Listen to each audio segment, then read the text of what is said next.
தூத்துக்குடி அருகே கோவில்பட்டியில் இளம்பெண்ணியை கத்திய காட்டி மிரட்டி பாலியல் வன்கொடுமை செய்துள்ளவர் கைது செய்யப்பட்டுள்ளார்.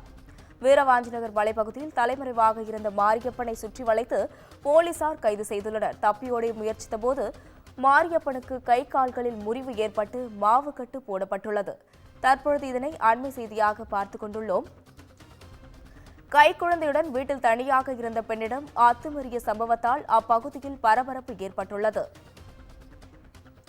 இதுகுறித்த கூடுதல் விவரங்களை செய்தியாளர் மணிகண்டன் வழங்க கேட்கலாம். வணக்கம் மணிகண்டன், விவரங்கள். வணக்கம் அஸ்வினி. தூத்துக்குடி மாவட்டம் கோவில்பட்டி வீரவாஞ்சிநகர் பகுதியில் கைக்குழந்தையுடன் வீட்டில் தனியாக வசித்து வருபவர் இளம்பெண்.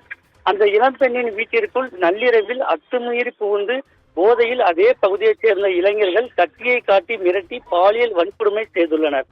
பாதிக்கப்பட்ட பெண் கோவில்பட்டி மேற்கு காவல் நிலையத்தில் இன்று மதியம் புகார் அளித்தார். புகாரின் பேரில் கோவில்பட்டி அனைத்து மகளிர் காவல் நிலைய இன்ஸ்பெக்டர் பிரேமா விசாரணை நடத்தினார். மேலும் பாதிக்கப்பட்ட பெண்ணின் வீட்டில் தடவியல் மற்றும் கைரேகை பிரிவு அதிகாரிகள் வருகை தந்து தடயங்களை கைப்பற்றிய நிலையில் மோப்பனாய் சுனோ வரவழைக்கப்பட்டு சோதனை நடத்தப்பட்டது. இந்த சம்பவம் தொடர்பாக வீரவாஞ்சி நகர் பகுதியைச் சேர்ந்த மாரிச்செல்வம், மாரியப்பன் ஆகிய இரு இளைஞர்களை போலீசார் தேடி வந்த நிலையில் ரகசிய தகவலின் பேரில் குற்றவாளிகள் பதுங்கி இருந்த வீரவாஞ்சி நகர் மலைப்பகுதிக்கு சென்றபோது போலீசாரை கண்டதும் தப்பி ஓட முயற்சித்தனர். அப்போது மாரியப்பன் கீழே விழுந்து கை கால்களில் முறிவு ஏற்பட்டது.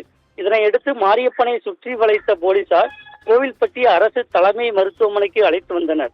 கோவில்பட்டி அரசு தலைமை மருத்துவமனையில் விபத்து மற்றும் அவசர சிகிச்சை பிரிவில் சேர்க்கப்பட்டு மாவுக்கட்டு போடப்பட்டு சிகிச்சை நடைபெற்று வருகிறது. சம்பவத்தில் தொடர்புடைய மாரிசெல்வம் என்பவரை தனிப்படை போலீசார் தீவிரமாக தேடி வருகின்றனர்.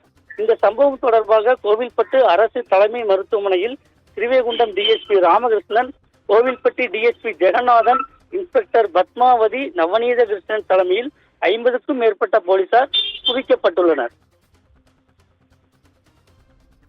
உங்களுடைய விவரங்களுக்கு நன்றி மணிகண்டன்.